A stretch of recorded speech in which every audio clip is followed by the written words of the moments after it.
there are a bunch of first-person games out there that get labeled as a walking simulator, mostly from walking in first-person mode without combat mechanics, even if a game does feature stealth, puzzles, etc. I've played many of these first-person games, though only one I would really consider a walking simulator. And that's what we're going to talk about today. Here is my review of The Dead Tree of Ranchiuna for the Nintendo Switch. This game is about a university graduate returning to a hidden Romanian village where they grew up, only to find the whole place barren and deserted. As you explore the surrounding areas, you're shown visions of a strange incident that happened while you were away, all while that main character talks about some deep aspects of society and life itself. I would call the story pretty okay overall. What it goes into definitely has merits in lessons learned in life and how cruel and awful people can be to others, though the frequency of when these story events happened and the okay-ish voice acting do take a bit away from it. What happens during the climax did hit me in the feels a little bit, but not really with enough context to truly get to know these characters that these things were happening to.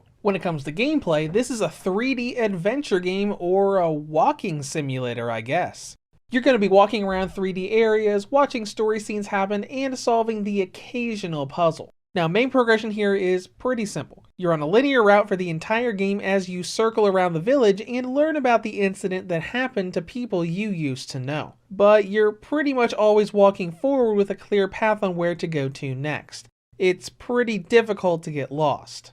And this is really where the walking simulator feel comes into play. The game has no enemies and therefore no combat mechanic.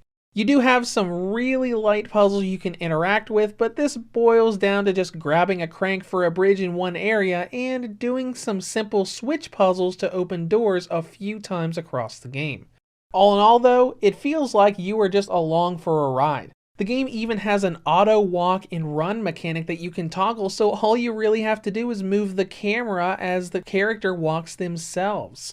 Almost as if you're playing an on-rails game. Now this system is alright if you want something calm and casual, though I was a bit disappointed in the frequency of walking areas and story bits. You get a combo of the main character talking about various life lessons and visions of the incident that happened in the village. But you have a lot of walking and exploring those linear paths between those segments. It gets a bit better and more balanced towards the game's finale, but it feels like it sometimes takes forever to get through the no background music walking segments to get to the next story bit. And that's really unfortunate. The game's intro had some really good emotional background music that I really got into. But once you get past the intro, you pretty much lose all music for the rest of the game. Not that you'll be going for very long. Dead Tree is a pretty short experience. Even with me getting turned around a couple times, it only took me about 2 hours to get through from start to finish. Granted, there are a couple locked buildings across the game you can go back to, as the post-game gives you fast travel and a lockpick, but all in all, there's not a lot here. Now with presentation, you can definitely see some downgrades between platforms. The Switch version has pretty backgrounds and areas, though a lot of detail is torn away, especially with the draw distance problem. Grass loads in not far from you as you walk, and a lot of the gorgeous formations of rocks and mountains in the distance look a bit awkward as they don't fully load in until you get close. One rock formation just looks like a few awkwardly placed black discs and doesn't look proper until you're right next to it. This was without a doubt done to get better performance, and the performance is pretty alright, depending on how you play.